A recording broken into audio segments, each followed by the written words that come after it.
ഈ അൾത്താരയിൽ, ഗാഗുൽത്തായുടെ ഈ അൾത്താരയിൽ ഞാൻ നിൽക്കുമ്പോൾ വളരെ സന്തോഷമുണ്ട്. കാരണം ഒരു 14 വർഷങ്ങൾക്ക് 15 വർഷങ്ങൾക്ക് ശേഷമാണ് ഞാൻ ഇന്ന് ഈ ഗാഗുൽത്ത എന്ന് പറയുന്ന ഈ ധ്യാന കേന്ദ്രത്തിലേക്ക് വരുന്നത്. ഞാൻ അവസാനമായിട്ട് ഇവിടെ വന്നത് ഞാൻ +2 പഠിച്ചുകൊണ്ടിരിക്കുമ്പോഴാണ്. +2 പഠിക്കുന്ന കാലത്ത് ഇവിടെ 2011-ലോ 12-ലോ ഒരു ധ്യാനമുണ്ടായിരുന്നു കുട്ടികൾക്കായിട്ട്, യൂത്തിന്. ആ ധ്യാനത്തിൽ ഞാൻ പങ്കെടുക്കാനായിട്ട് വരികയുണ്ടായി. അതാണ് എൻ്റെ അവസാനത്തെ ധ്യാനം, അല്ലെങ്കിൽ ഈ ഗാഗുൽത്തയിലേക്ക് ഞാൻ അവസാനമായിട്ട് വന്നത് എന്ന് വേണമെങ്കിൽ പറയാം. അന്ന് നിങ്ങൾക്ക് ഇന്ന് ഒത്തിരി മാറ്റങ്ങൾ ഇവിടെ സംഭവിച്ചിട്ടുണ്ട്. ഞാൻ വന്നപ്പോൾ എനിക്കും വഴിയൊക്കെ തെറ്റി. അപ്പം ഞാൻ ഈ ഷെഡിൻ്റെ ഏറ്റവും അവസാനത്തിലായിരുന്നു ഞാൻ ഇരുന്നിരുന്നത്. അതൊരു വലിയ ധ്യാനമായിരുന്നു, അതൊരു വലിയ മാറ്റത്തിൻ്റെ തുടക്കമായിരുന്നു. ഞാൻ അച്ഛനാവാനായിട്ട് പോവാനായിട്ട് എൻ്റെ ദൈവവിളിയുടെ ഒരു പുനർചിന്തനം, അല്ലെങ്കിൽ രണ്ടാമത് ചിന്തിക്കാനായിട്ട് അവസരം കിട്ടിയത് ആ ഒരു ധ്യാനത്തിലൂടെയാണ്. ആ ഒരു ധ്യാനം എന്ന് പറയുമ്പോൾ ഞങ്ങൾ ഭയങ്കര ഭക്തിയോട് കൂടിയിട്ടൊന്നല്ലായിരുന്നു ഇരുന്നിരുന്നത്. അന്ന് എനിക്ക് തോന്നുന്നത് ഇവിടെ മുഴുവൻ കുട്ടികളായിരുന്നു, 4000-ഓ അതിന് കൂടുതൽ ഞങ്ങൾ കുട്ടികളുണ്ടായിരുന്നു. അപ്പോൾ ഏറ്റവും പുറകിലാണ് ഞങ്ങൾ ഇരുന്നത്. അപ്പം ഞങ്ങൾ ശരിക്കും ആഘോഷിച്ചു എന്ന് വേണമെങ്കിൽ പറയാം ധ്യാനം. എന്ന് വെച്ച് കഴിഞ്ഞാൽ ഇവിടെ നല്ല DJ പോലത്തെ നല്ല സൂപ്പർ പാട്ടുകളും നല്ല ബീറ്റൊക്കെ ഉള്ള പാട്ടുകളൊക്കെ ആയിരുന്നു. അപ്പോൾ ഞങ്ങൾ ചെയ്യാറുള്ള പരിപാടി എന്ന് പറഞ്ഞു കഴിഞ്ഞാൽ ഓരോ പാട്ടിന് കൈകൊട്ടാനും കളിക്കാനൊക്കെ പറയുമ്പോൾ ഞങ്ങൾ പുറകിൽ നമ്മൾ ഈ പെരുന്നാൾക്ക് തുള്ളണ പോലെ ഇരുന്ന് തുള്ളുമായിരുന്നു. പേപ്പറൊക്കെ കീറി, ഇപ്പം മറ്റേ മെഷീനൊക്കെ വെച്ചിട്ട് പേപ്പർ അടിക്കണില്ലേ, അന്ന് ഞങ്ങൾ ഞങ്ങളുടെ കയ്യിലുള്ള പേപ്പറുകൾ കീറിയിട്ട് അവിടെ പുറകിൽ. അപ്പോൾ അച്ഛൻ എങ്ങനെ വേണമെങ്കിലും കളിച്ചോളം പറഞ്ഞിട്ടുണ്ടായിരുന്നു. ഉള്ള സമയം ഞങ്ങൾ മുതലാക്കി ഞങ്ങൾ നല്ല ആഘോഷമായിട്ട് കളിച്ചു. പക്ഷേ കുറച്ച് 2 ദിവസമൊക്കെ കഴിഞ്ഞപ്പോൾ ഞങ്ങളതിനെ ഓരോരുത്തരായിട്ട് പിടിക്കാനായിട്ട് തുടങ്ങി. ഞങ്ങളുടെ അവിടെ ഉണ്ടായിരുന്ന പ്രദേശ് ഓരോ ദിവസവും ഓരോ ഞങ്ങളുടെ കൂട്ടത്തിൽ ഞാൻ പഠിക്കുമ്പോൾ എൻ്റെ കൂടെ പഠിച്ചിരുന്ന കുട്ടികൾ എൻ്റെ സ്കൂളിലും അതുപോലെ തന്നെ നാട്ടിലും KTSത്തിലും എല്ലാവരും ഉണ്ടായിരുന്നു. അപ്പോൾ ഞങ്ങളൊരു വലിയ ഗ്യാങ് തന്നെ ഉണ്ടായിരുന്നു അവിടെ, പല സ്ഥലത്തു നിന്നുള്ളവർ. അപ്പോൾ ഞങ്ങളിങ്ങനെ കളിച്ചുകൊണ്ടിരിക്കുമ്പോൾ ഞങ്ങൾ ഓരോരുത്തരേനായിട്ട് ഇവിടുത്തെ ബ്രദേഴ്സ് കൗൺസിലിങ്ങിന് പിടിച്ചു തുടങ്ങി. പോയവരെല്ലാം തിരിച്ചു വരുന്നത് ഡീസൻ്റായിട്ടാണ്. പിന്നെ ആരും ഡാൻസ് കളിക്കുന്നു, പിന്നെ ആരും കൂവുകയോ ഓളിയിടുകയോ അല്ലെങ്കിൽ പേപ്പർ വലിച്ചെറിയുകയോ അങ്ങനത്തെ കാര്യങ്ങളൊന്നുമില്ല. തിരിച്ചവരെല്ലാവരും ഡീസൻ്റായിട്ട് വന്നു. അങ്ങനെ എനിക്കും ചാൻസ് കിട്ടി. ഞാൻ ഈ ധ്യാനത്തിന് നല്ല സുഖമായിട്ട് ഉറങ്ങുമായിരുന്നു. അപ്പോൾ എൻ്റെ കയ്യിൽ ഒരു പുസ്തകമൊക്കെ വെച്ച് വീഡിയോ ഒക്കെ എടുത്ത് കളിക്കുക, ഞാൻ ഉറങ്ങണമായിരുന്നു. അപ്പോൾ അങ്ങനെ ഉറങ്ങിക്കൊണ്ടിരിക്കുമ്പോൾ എന്നെ പിടിച്ചു. അങ്ങനെ എന്നെ പിടിച്ച് എൻ്റെ അന്നത്തെ എന്നെ കൗൺസിലിംഗ് ഒക്കെ ചെയ്ത ആ ബ്രദറൊക്കെ എന്നെ വീണ്ടും, എൻ്റെ പഴയൊരു ആഗ്രഹമായിരുന്നു അച്ഛനാവുക എന്നുള്ളത്. പക്ഷേ കാലത്തിൻ്റെ സമ്മർദ്ദം കൊണ്ടും പ്രായത്തിൻ്റെ വിവരക്കേട് കൊണ്ടൊക്കെ ഞാൻ വേണ്ട എന്ന് പറഞ്ഞ് നിൽക്കട്ടെ, ഒരു കൊല്ലം കൂടി കഴിയട്ടെ എന്ന് പറഞ്ഞ് ഞാനും അങ്ങനെ നിന്നിരുന്നു. അങ്ങനെയാണ് +2-ൽ പഠിക്കുമ്പോൾ ഈ ഒരു വീണ്ടും ചിന്തിക്കാനും അങ്ങനെയുള്ളൊരു അവസരം കിട്ടിയത്. ഇവിടെ ധ്യാനം കൂടിയുണ്ട്. ഞാനിവിടെ വില്ലേജ് ദിവസങ്ങൾക്ക് ധ്യാനത്തിനായിട്ട് വരാറുണ്ട്. ഞാനൊരു CMI വൈദികനാണ്. ഞാനിപ്പോൾ വർക്ക് ചെയ്യുന്നത് മഹാരാഷ്ട്രയിലെ ജൽഗാവ് എന്ന് പറയുന്ന ഒരു ഗ്രാമത്തിലാണ്, ഒരു സിറ്റി തന്നെയാണ് ഇപ്പോൾ. പക്ഷെ ഞാൻ എൻ്റെ പഠനകാലങ്ങളും എല്ലാം ഞാൻ മിഷനിലായിരുന്നു, നാട്ടിൽ ഞാൻ ഉണ്ടായിട്ടില്ല. അപ്പോൾ അങ്ങനെ അതുകൊണ്ടൊക്കെ തന്നെയാണ് ഇവിടേക്കൊക്കെ വരാനായിട്ടുള്ള ബുദ്ധിമുട്ടുകൾ. അപ്പോൾ എൻ്റെ ആഗ്രഹത്തിൻ്റെ തുടക്കം കുറിച്ചത് ഇവിടെ നിന്നാന്ന് പറയാനുള്ളത് കൊണ്ടാണ് ഞാൻ പറഞ്ഞത് ഇന്ന് ഈ വേദിയിൽ നിൽക്കുമ്പോൾ വളരെ സന്തോഷമുണ്ട് എന്ന് പറയാനായിട്ട്. കാരണം നിങ്ങളും നിങ്ങളുടെ കുട്ടികളെയൊക്കെ നല്ലൊരു ദൈവവിളിക്ക് വേണ്ടിയിട്ട് പ്രോത്സാഹിപ്പിക്കണമെന്ന് പ്രത്യേകമായിട്ട് ഓർമ്മപ്പെടുത്തുകയാണ്. പ്രത്യേകം അങ്ങനെ ഓർക്കാനുള്ള കാരണം, ഇവിടെ വചനത്തിന് ഒരു പാട്ട് പാടിയല്ലോ, ആ പാട്ടിലിങ്ങനെ വചനം വിളവ് ധാരാളം വേലക്കാരോ ചുരുക്കം, അത് യഥാർത്ഥമായിട്ട് മനസ്സിലാക്കിയൊരു വ്യക്തിയാണ് ഞാൻ. കാരണം പഠിച്ചുകൊണ്ടിരിക്കുന്ന കാലത്ത് ജഗദൽപൂർ എന്ന് പറയുന്ന ഛത്തീസ്ഗഡിലെ ഒരു സ്ഥലത്തായിരുന്നു ഞാൻ ഒരു 10 ദിവസം വില്ലേജിൽ ഒരു വീട്ടിലായിട്ട് ഒറ്റയ്ക്ക് താമസിക്കുക. ആ താമസിക്കുന്ന സമയത്ത് അവിടെയുള്ള ആളുകളൊക്കെ ക്രിസ്ത്യാനികളാണ്. നമുക്ക് AD 52 തൊട്ടിട്ടുള്ള പാരമ്പര്യം നമ്മൾ പറയുമ്പോൾ അവർക്ക് 4 വർഷത്തെ പാരമ്പര്യമുള്ളൂ. കാരണം ഒരു ക്രിസ്ത്യാനികളായിട്ട് 4 വർഷമോ 5 വർഷമോ ഒക്കെ ആയിട്ടുള്ളൂ. പക്ഷെ അവരുടെ ജീവിതത്തിലെ ക്രിസ്ത്യാനി ആയതിനു ശേഷമുള്ള മാറ്റങ്ങൾ കാണുവാനായിട്ട് സാധിച്ചിട്ടുണ്ട്. അപ്പോൾ ഞാൻ അവിടെ പോയ സമയത്ത് ഉള്ള ഗുണം എന്ന് വെച്ചാൽ, അന്ന് ഞാൻ അച്ഛനല്ല ബ്രദറാണ്, ഡീക്കനൊക്കെ ആയിട്ട് ഡീക്കനല്ല ബ്രദർ തന്നെയായിരുന്നു. അപ്പോൾ നമുക്ക് കൂടുതലായിട്ട് അവിടെ കുർബാന ചെല്ലാനോ അല്ലെങ്കിൽ അത്തരത്തിനുള്ളൊരു അവസരം ഉണ്ടായിരുന്നില്ല. പക്ഷേ മറ്റുള്ള രീതിയിൽ മാതാവിനെ കുറിച്ച് പറഞ്ഞു കൊടുക്കാനും ബൈബിളിനെ കുറിച്ച് വ്യാഖ്യാനിക്കാനും അതുപോലെ തന്നെ ജപമാല പഠിപ്പിക്കാനും അങ്ങനെ ഒത്തിരി അവസരങ്ങൾ എനിക്ക് കിട്ടി. അന്ന് ഞാൻ നോക്കുമ്പോൾ അവിടെ കുറച്ച് അച്ഛന്മാരൊക്കെ ഉള്ളൂ, എല്ലാവരും പല വില്ലേജുകളിലാണ്. ഒരു വില്ലേജിൽ അപ്പോൾ അവിടെ കുറേ സ്ഥലങ്ങളുണ്ട്. അപ്പോൾ ഒരു സ്ഥലത്ത് തന്നെ 5 സ്ഥലത്തൊക്കെ കുർബാന ചെല്ലുക എന്ന് പറയുന്നതൊക്കെ ഭയങ്കര ബുദ്ധിമുട്ടുള്ള കാര്യമാണ്. കാരണം ഓടിയെത്തില്ല നമ്മൾ, അതുകൊണ്ടാണ്. അതുകൊണ്ട് ചെല്ലാഗ്രഹമില്ലാഞ്ഞിട്ടല്ല, നമ്മൾ ഓടിയെത്താനായിട്ട് സാധിക്കില്ല. അപ്പം അങ്ങനത്തെ ഒരു വില്ലേജിൽ തന്നെയായിരുന്നു ഞാനും. അതിൻ്റെ പല സ്ഥലങ്ങളിൽ അപ്പോൾ ഞങ്ങൾ ആഴ്ചയിൽ 2 ദിവസമൊക്കെ പ്രാർത്ഥനയും പരിപാടികളൊക്കെ ഉണ്ട്. ആഴ്ചയിൽ 2 ദിവസം അവരെല്ലാവരും ഒരുമിച്ച് ഒരു സ്ഥലത്ത് കൂടി അപ്പോൾ അവിടെ പ്രാർത്ഥിക്കും, സ്തുതിപ്പുണ്ട്, ഞങ്ങൾ ബൈബിള് വ്യാഖ്യാനിക്കും, അങ്ങനെ പല കാര്യങ്ങളും ചെയ്യും. അന്ന് മനസ്സിലാക്കിയൊരു കാര്യം, ഒത്തിരി സിസ്റ്റേഴ്സും അച്ഛന്മാരും ഇല്ല എന്ന് മനസ്സിലാക്കിയൊരു കാര്യം. കാരണം അവർക്ക് കുർബാന കിട്ടാറില്ല, പല ഞായറാഴ്ചകളിലും കുർബാന കിട്ടാറില്ല. നമ്മൾ കടമുള്ള ദിവസമാണെന്നൊക്കെ പറയുമ്പോഴും നമുക്കിവിടെ അവസരങ്ങൾ കിട്ടുമ്പോൾ അവർക്ക് അവസരം കിട്ടാത്ത ഒരു സാഹചര്യമാണ്. അപ്പോഴാണ് മനസ്സിലായത് വിളവധികം വേലക്കാർ ചുരുക്കം എന്നുള്ളത്. അതുകൊണ്ടാണ് ഞാൻ പറഞ്ഞത്, നിങ്ങൾ നിങ്ങളുടെ കുട്ടികളെയൊക്കെ പ്രോത്സാഹിപ്പിക്കുക. എന്തിനു വേണ്ടിയിട്ട്? സൃഷ്ടാവിന് വേണ്ടിയിട്ട് വേല ചെയ്യാൻ, സൃഷ്ടിക്ക് വേണ്ടിയിട്ടല്ല, സൃഷ്ടാവിന് വേണ്ടി വേല ചെയ്യാൻ. ഞാൻ എന്തു ചെയ്യുന്നുവോ അത് എൻ്റെ സൃഷ്ടാവിന് വേണ്ടിയിട്ടാണ്. എൻ്റെ സൃഷ്ടാവ് ആരാ? എൻ്റെ ദൈവം. എൻ്റെ ദൈവത്തിന് വേണ്ടി വേല ചെയ്യാൻ. എന്തിനാണ് വേല ചെയ്യുന്നത്? അവരെ നന്മയിലേക്ക് നയിക്കുക. സ്നേഹം എന്താന്ന് പഠിപ്പിച്ച യേശുവിനെ മനസ്സിലാക്കി കൊടുക്കുക. അതാണ് എൻ്റെ ഡ്യൂട്ടി. ആ ഡ്യൂട്ടി ചെയ്യുവാനായിട്ട് നിങ്ങൾ നിങ്ങളുടെ മക്കളെയൊക്കെ പ്രോത്സാഹിപ്പിക്കണമെന്നും വിശ്വാസത്തിൽ അടിയുറച്ച് ജീവിക്കാനായിട്ട് പഠിപ്പിക്കുകയും വേണം. ഇന്നത്തെ വായനയിലേക്ക് നമ്മൾ കടക്കുമ്പോൾ ആ ജനങ്ങളുടെ വിശ്വാസത്തെക്കുറിച്ച് പറയാനായിട്ട് ഞാൻ ആഗ്രഹിക്കുന്നത്, അവരുടെ വിശ്വാസം എന്ന് പറയുന്നത് നിങ്ങൾ ചിന്തിക്കണം. യേശുവിൻ്റെ അടുത്തേക്ക് ആ തളർവാദ രോഗിയെ കൊണ്ടുപോയി കഴിഞ്ഞാൽ അവൻ സുഖം പ്രാപിക്കുമെന്നുള്ളത് 100% 100% സത്യമായ കാര്യമായിരുന്നു. എന്തായിരുന്നു? അവനെ ആ യേശുവിൻ്റെ അടുത്തേക്ക് കൊണ്ടുപോയി കഴിഞ്ഞാൽ 100% അവൻ സുഖം പ്രാപിക്കുമെന്നുള്ളത് അവർക്ക് 100% വിശ്വാസമുള്ള കാര്യമായിരുന്നു. ആ വിശ്വാസമുള്ളത് കൊണ്ട് മാത്രമാണ് അവരെന്ത് ചെയ്തത്? ആ തളർവാദ രോഗിയെ യേശുവിൻ്റെ അടുത്തേക്ക് കൊണ്ടുപോയത്. നമ്മൾ ഇന്നലത്തെ വായനകളും അല്ലെങ്കിൽ ഈ കഴിഞ്ഞ ദിവസങ്ങളിലൊക്കെ വായന, കാനാൻകാരി സ്ത്രീയുടെ വിശ്വാസം, അതുപോലെ തന്നെ സദാധിപൻ്റെ വിശ്വാസം, ഇതൊക്കെ കാണുമ്പോൾ ഇവരുടെയൊക്കെ വിശ്വാസത്തിൻ്റെ പ്രത്യേകത എന്താണെന്ന് വെച്ച് കഴിഞ്ഞാൽ, ഞാൻ എൻ്റെ യേശുവിൻ്റെ അടുത്തേക്ക് പോയി കഴിഞ്ഞാൽ അവിടെ അത്ഭുതം സംഭവിക്കും. അസാധാരണമായ സംഭവങ്ങൾ ഇന്ന് നാം കണ്ടിരിക്കുന്നു എന്നാണ് വചനത്തിൽ പറയുന്നത്. അതുപോലെ അസാധാരണമായ സംഭവങ്ങൾ എൻ്റെ ജീവിതത്തിലേക്ക് ഉണ്ടാകും എന്നുള്ള ഒരു വിശ്വാസം. ഞാൻ വിശ്വാസത്തെക്കുറിച്ച് പറയുമ്പോൾ ചിന്തിക്കുന്ന ഒരു കഥ ഞാൻ കേട്ടായിരുന്നു. അതെങ്ങനെയാണ്? ഒരു കുട്ടി, നമുക്കറിയാം വചനത്തിലെ ഒരു ഭാഗമുണ്ട്, നീ കടുകുമണിയോളം വിശ്വസിച്ച് കഴിഞ്ഞാൽ ഈ മലയെ ഇവിടെ നിന്നെടുത്തിട്ട് അപ്പുറത്തേക്ക് മാറ്റാം എന്നല്ലേ പറഞ്ഞേക്കണേ? അങ്ങനെയല്ലേ? അതെ, അങ്ങനെ പറഞ്ഞേക്കണേ. അപ്പോൾ കുട്ടി എന്ത് ചെയ്തു? ഈ വചനമൊക്കെ വായിച്ചു, പറഞ്ഞു, ഈശോയെ നീ പറഞ്ഞേക്കുന്നത് കടുകുമണിയോളം വിശ്വാസം ഉണ്ടെങ്കിൽ ഈ മലേനെ ഇവിടെ നിന്നെടുത്ത് അപ്പുറത്തേക്ക് മാറ്റാം. അതിന് സാധിക്കും, നിനക്ക് കഴിവുണ്ട്, എനിക്കും വിശ്വാസമുണ്ട്.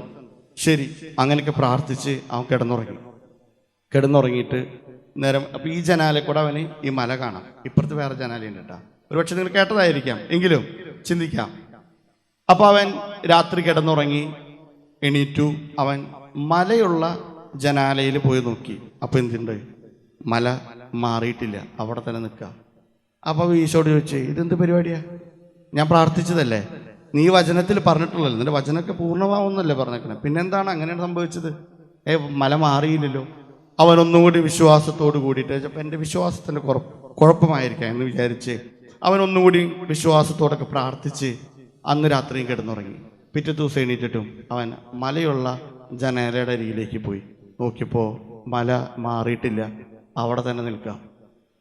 അപ്പോൾ അവൻ ദേഷ്യായി, എന്താല്ലേ പറഞ്ഞ വാക്കിനൊരു വിലയില്ലാത്ത ദൈവം. ഓക്കെ, മൂന്നാമത്തെ ദിവസം അവൻ ഒന്നുകൂടി തീക്ഷ്ണമായിട്ട് പ്രാർത്ഥിച്ചിട്ട് അവൻ വീണ്ടും ആ പിറ്റത്തെ ദിവസം ആ ജനാലരികിൽ പോയി. അപ്പോൾ വീണ്ടും മല മാറിയിട്ടില്ല, മല അവിടെ നിൽക്കുക. അപ്പോൾ അവൻ ദൈവത്തോട് ചോദിച്ചു, നീ ഈ വചനത്തിൽ ഇതൊക്കെ പറഞ്ഞിട്ട് എന്തത് സംഭവിക്കാഞ്ഞേ ചോദിച്ചു. ദൈവം തിരിച്ചവനോടൊരു മറുപടി പറഞ്ഞു, ഇത്രയേ ഉള്ളൂ, നിനക്ക് വിശ്വാസമുണ്ട് എന്ന് നീ പറഞ്ഞു, ഇത് നീ പ്രാർത്ഥിക്കുകയും ചെയ്തു, എന്തുകൊണ്ട് നീ അപ്പുറത്തെ ജനാലയിൽ പോയിട്ട് നോക്കിയില്ല? അതിൻ്റെ ഓപ്പോസിറ്റുള്ള ജനാലയിൽ എന്തുകൊണ്ട് നീ പോയി നോക്കിയില്ല? നീ എന്തിനാണ് ഈ ജനാലയിൽ നിന്ന് ഈ മല മാറിയോ എന്ന് നോക്കാനല്ലേ പോയേ? വിശ്വാസമുള്ളവനാണെങ്കിൽ അതിൻ്റെ ഓപ്പോസിറ്റുള്ള സൈഡിലുള്ള ജനാലയിൽ പോയി നോക്കിയായിരുന്നേ, മല അവിടെ ഉണ്ട് എന്ന് വിശ്വസിച്ചിട്ട്. അവിടെയാണ് നമ്മളും ഈ വ്യക്തികളും തമ്മിലുള്ള വ്യത്യാസം. നമ്മളെല്ലാവരും വിശ്വാസികളാണ് അല്ലേ? എല്ലാവരും വിശ്വാസികളാണ്. ഇവിടെ നിന്ന് വരാനുള്ള കാരണം എന്താ? ഈ വിശ്വാസമൊക്കെ തന്നെയാണ്. പക്ഷേ മല മാറുമെന്ന് വെച്ചാൽ നമ്മളെല്ലാവരും പഴയ ജനാലയിൽ ഇനി പോയി നോക്കുള്ളൂ. ആരും അപ്പുറത്തെ ജനാലയിൽ പോയി നോക്കില്ല. കാരണം നമ്മുടെ വിശ്വാസം കുറവുണ്ട്. ഞങ്ങാനും മാറിയില്ലെങ്കിലോ എന്ന് പറയുന്ന ഒരു ക്വസ്റ്റ്യൻ ചിഹ്നം അത് നമ്മുടെ ജീവിതത്തിൽ എപ്പോഴും ഉണ്ട്. അതുണ്ടാവാൻ പാടില്ല എന്നാണ് ഈശോ പറയുന്നത്.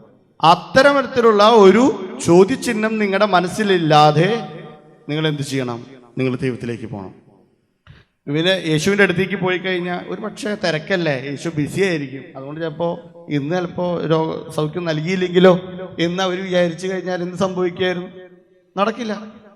നമുക്ക് കാണാനായിട്ട് സാധിക്കും, ബൈബിളിൽ ഇങ്ങനെയാണ് കാണാനായിട്ട് സാധിക്കുന്നത്. നിന്റെ വിശ്വാസം നിന്നെ രക്ഷിച്ചിരിക്കുന്നു.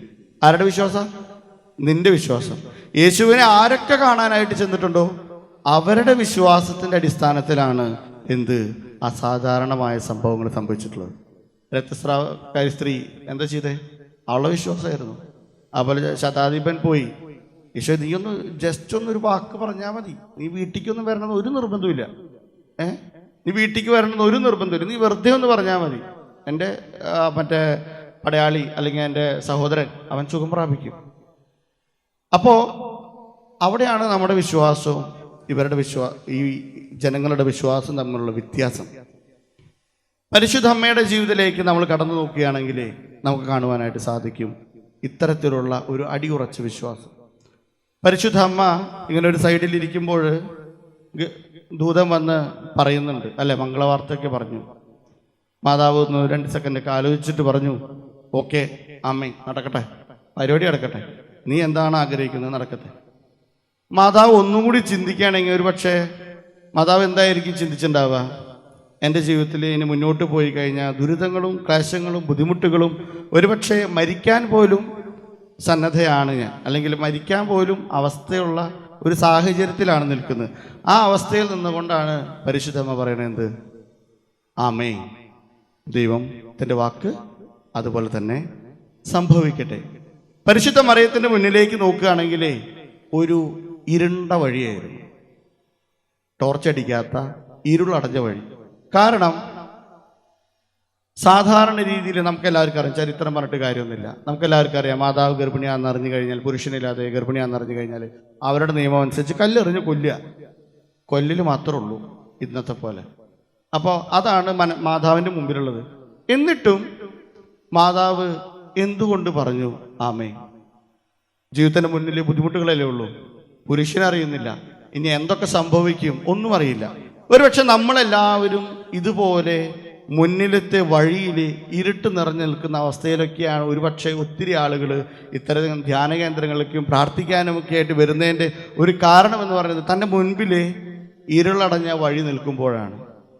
ഈ ഇരുളടഞ്ഞ വഴിയിൽ മാതാവ് ആരെയെ ആശ്രയിച്ചു? ദൈവത്തിൽ ആശ്രയിച്ചു. ദൈവം എനിക്ക് നൽകിത്തരും. ആ ഒരു കാര്യമാണ് നമുക്ക് ചിന്തിക്കാനുള്ളത്. അവൻ്റെ അടുത്ത് പോയി കഴിഞ്ഞാൽ അവൻ എനിക്ക് അത് സാധിച്ചു തരും എന്നുള്ള വിശ്വാസം. ആ വിശ്വാസത്തിൻ്റെ ഉറപ്പിലാണ് മാതാവ് മുന്നോട്ട് പോയത്. നിങ്ങളിവിടെ ഇന്ന് ആയിരിക്കുമ്പോഴും നിങ്ങളുടെ മനസ്സിലുണ്ടാവേണ്ട കാര്യമെന്ന് പറയുന്നതും, ഞാൻ ഇന്ന് ഈ വിശുദ്ധ ബലിയിൽ പ്രാർത്ഥിക്കുമ്പോൾ എൻ്റെ ആഗ്രഹങ്ങൾ സാധിച്ചു തരും. ഈ സാധിച്ചു തരിക എന്ന് പറയുമ്പോൾ നമ്മുടെ വീട്ടിലെ ആവശ്യം സാധിച്ചു തരിക എന്നുള്ളതല്ല, എല്ലാറ്റിനുപരിയായിട്ട് ദൈവം ആഗ്രഹിക്കുന്ന കാര്യം എന്താ? നമ്മളെല്ലാവരും വിശുദ്ധരാകുക, വിശുദ്ധിയോടെ ജീവിക്കുക, സ്വർഗത്തിലേക്ക് പ്രവേശിക്കുക. ഇതൊക്കെ സഭയുടെ പഠനങ്ങളാണ്. ഈ പഠനങ്ങളിലേക്കാണ് നമ്മളെ ആഗ്രഹിക്കുന്നത്. അതിനെ നാം എങ്ങനെയായിരിക്കണം? നമുക്കൊരു മാറ്റം വേണം അല്ലേ? അസാധാരണമായ സംഭവം സംഭവിക്കണം. വീട്ടിൽ നിന്ന് പോയി കഴിഞ്ഞാൽ നാളോട്ട് ജോലി കിട്ടും, എൻ്റെ കടം മാറും, അല്ലെങ്കിൽ മറ്റുള്ള മോൾക്ക് ഏതെങ്കിലും പരീക്ഷയിൽ പാസ്സാവും, അവൾക്ക് ജോലി കിട്ടി വിദേശത്ത് പോവും എന്നുള്ളതല്ല. അതല്ല എൻ്റെ പ്രാധാന്യം. നിങ്ങളിവിടെ വരുന്നതിൻ്റെ ഉദ്ദേശം അതായിരിക്കാനും പാടില്ല. നിങ്ങളിവിടെ വരുന്നതിൻ്റെ ഉദ്ദേശം നമുക്ക് സങ്കീർത്തനം 15 കാണുവാനായിട്ട് സാധിക്കും. സങ്കീർത്തനം 15 ആർക്കെങ്കിലും അറിയോ? സങ്കീർത്തനം 15 നമുക്കിവിടെ പാട്ടായിട്ടുണ്ട്. അതിൽ പറയുന്ന കാര്യങ്ങളുണ്ട്. നിൻഗേഹത്തിൽ വാഴുന്നതിനോ പാവനമാ നിൻ മാമലെങ്കിൽ പാർക്കുന്നതിന് എത്ര യോഗ്യതയുള്ളവർ എൻ കർത്താവെ ആരി ഭൂമി എന്ന് വെച്ച് കഴിഞ്ഞാൽ യേശുവിൻ്റെ അല്ലെങ്കിൽ സ്വർഗരാജ്യത്തിൽ വ്യാപരിക്കാനായിട്ട്, സ്വർഗരാജ്യത്തിൽ ജീവിക്കാനായിട്ട് ഞാൻ എന്തൊക്കെ ചെയ്യണം? നമ്മൾ ഈ ട്യൂട്ടോറിയൽ എടുക്കും. ഞാനൊക്കെ ഈ എഡിറ്റിംഗ് ഒക്കെ പഠിക്കാനൊക്കെ വേണ്ടിയിട്ട് ട്യൂട്ടോറിയൽ എടുക്കും, ഓരോത് പഠിക്കാനായിട്ട് വേണ്ടിയിട്ട്. അപ്പോൾ ഇതിലെന്താ ചെയ്യുന്നത്, എങ്ങനെയാണെന്നൊക്കെ അറിയാൻ വേണ്ടിയിട്ട്. അപ്പോൾ ഓരോരുത്തർ പറയും ഇങ്ങനെ ചെയ്താൽ മതി, അങ്ങനെ ചെയ്താൽ മതി. പലരും പറയും ഈ കാര്യം ചെയ്താൽ മതി, കുറച്ചും കൂടി എളുപ്പം, അങ്ങനെയൊക്കെ. പക്ഷേ സ്വർഗത്തിലേക്ക് പോകാനായിട്ട് ദൈവം പറയുന്ന ഒരേ ഒരു വഴിയുള്ളൂ. ഞാൻ വേണമെങ്കിൽ ഒന്ന് പാടിത്തരാം. വ്യാപാരത്തിൽ നിഷ്കന്മഷനും ന്യായം മാത്രം നോക്കുന്നവനും സത്യം തന്നെ പറയുന്നവനും വഞ്ചന നാവിൽ തീണ്ടാത്തവനും നിസ്സാരതരം തിന്മകൾ പോലും സ്നേഹിതനെതിരായി ചെയ്യാത്തവനും അയൽവാസികളെ ദ്രോഹിപ്പതിനായി കൈക്കൂലീനം വാങ്ങാത്തവനും. നമ്മുടെ ജീവിതത്തിലേക്ക് വിശുദ്ധിയിൽ ജീവിക്കാനായിട്ട് വേറൊന്നുമല്ല, ഇത് ചെയ്യാനാണ് പറയുന്നത്. കൂടുതലായിട്ട് നമ്മൾ ഒരുപക്ഷെയൊക്കെ കാണുന്ന ഒരു സാഹചര്യം ഇങ്ങനെയാണ്. നമ്മൾ പള്ളിയിലേക്കൊക്കെ വരും, എല്ലാ ദിവസവും പള്ളിയിൽ വരും, ആഴ്ചയിൽ കുമ്പസാരിക്കും. പക്ഷേ പള്ളിയുടെ നടവാതിൽ വരെ വേറൊരുത്തിൻ്റെ നാമവും പള്ളിയുടെ അകത്ത് യേശുനാമവും, പള്ളിക്ക് പുറത്തിറങ്ങി കഴിഞ്ഞാൽ വീണ്ടും എൻ്റെ അയൽവാസിയുടെ നാമവും പറയുന്ന ഒരു സാഹചര്യമാണ്. എന്തിനാണ് ഞാൻ കുർബാനയ്ക്ക് പോയത്? അസാധാരണമായ കാര്യങ്ങൾ എൻ്റെ ജീവിതത്തിൽ സംഭവിക്കാൻ വേണ്ടിയിട്ടാണ്. ഞാൻ വിശുദ്ധിയോടുകൂടി ജീവിക്കാനായിട്ട് വേണ്ടി മാത്രമാണ്. ഞാൻ എൻ്റെ വിശുദ്ധ കുർബാനയ്ക്ക് വരുന്നത് എൻ്റെ ജീവിതത്തിലെ ദുരിതങ്ങൾ മാറാനല്ല, മറിച്ച് എൻ്റെ ജീവിതം വിശുദ്ധിയിലായിരിക്കാനായിട്ടാണ്. ഇത് ഞാൻ നിങ്ങളോട് പറയുമ്പോൾ ഞാൻ ഫുള്ള് പെർഫെക്റ്റ് ആയിട്ടുള്ള മനുഷ്യനൊന്നുമല്ല. പക്ഷേ നിങ്ങളെപ്പോലെ തന്നെ വീഴ്ചകളും ബുദ്ധിമുട്ടുകളും കുറവുകളുള്ള ഒരു മനുഷ്യൻ തന്നെയാണ് ഞാൻ. പക്ഷേ എൻ്റെ എല്ലാ ജീവിതത്തിലെയും അല്ലെങ്കിൽ എൻ്റെ പ്രാർത്ഥന എന്ന് പറയുന്നത്, ഞാൻ പണ്ടൊക്കെ പഠിക്കാനായിട്ട് അമ്മോടൊക്കെ പറയാറുണ്ട്, പഠിക്കാനും മാർക്ക് കിട്ടാനൊക്കെ വേണ്ടി പ്രാർത്ഥിക്കാൻ പറയാറുണ്ടായിരുന്നു. കാരണം സഭയിൽ നിന്ന് പഠിച്ച് ജയിക്കണ്ടേ, പട്ടം കിട്ടണ്ടേ. അപ്പോൾ നമുക്ക് അതിൻ്റെതായ ബുദ്ധിമുട്ടുകളുള്ളതുകൊണ്ട് നമ്മൾ അങ്ങനെ പറയാറുണ്ടായിരുന്നു. പക്ഷേ ഒരു തിരിച്ചറിവ് വന്ന കാലം മുതൽ ഞാൻ ഇന്ന് വരെ എൻ്റെ പരീക്ഷയിൽ ജയിക്കാനായിട്ട് പ്രാർത്ഥിക്കാനായിട്ട് പറഞ്ഞിട്ടില്ല. എനിക്ക് രോഗാവസ്ഥ വന്ന് ഞാൻ 4 മാസം കിടന്നപ്പോഴും ഞാൻ ആരോടും എൻ്റെ രോഗത്തിന് വേണ്ടി പ്രാർത്ഥിക്കാനായിട്ട് ഞാൻ പറഞ്ഞിട്ടില്ല. ഇത് ഞാനൊരു വലിയ കാര്യമായിട്ട് പറയുന്നതല്ല, മറിച്ച് ദൈവത്തിൻ്റെ നീതിയും അവിടുത്തെ രാജ്യം അന്വേഷിക്കുന്നവൻ്റെ ജീവിതത്തിൽ ദൈവം എല്ലാം നൽകുമെന്നുള്ളതാണ്. ആ ജീവിതമാണ് എൻ്റെ ജീവിതമെങ്കിൽ എൻ്റെ രോഗം മാറ്റാനായിട്ടുള്ള കഴിവ് ആർക്കുണ്ട്? എൻ്റെ ഈശോയ്ക്കുണ്ട്. ഞാൻ എത്ര വലിയ കടബാധ്യതയാണെങ്കിലും അത് മാറ്റാനുള്ള കഴിവ് ആർക്കുണ്ട്? എൻ്റെ ഈശോയ്ക്കുണ്ട്.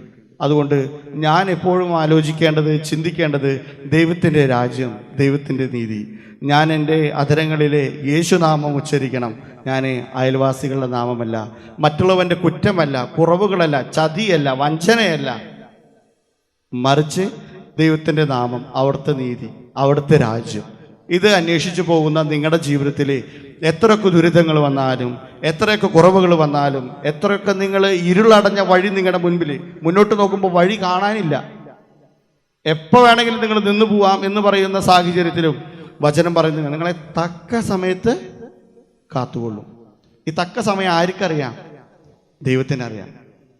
ഈ ഒരു വിശ്വാസത്തോടു കൂടി എൻ്റെ യേശുവിൻ്റെ അടുത്തേക്ക് പോയി കഴിഞ്ഞാൽ അസാധാരണമായ സംഭവങ്ങൾ എൻ്റെ ജീവിതത്തിൽ സംഭവിക്കും.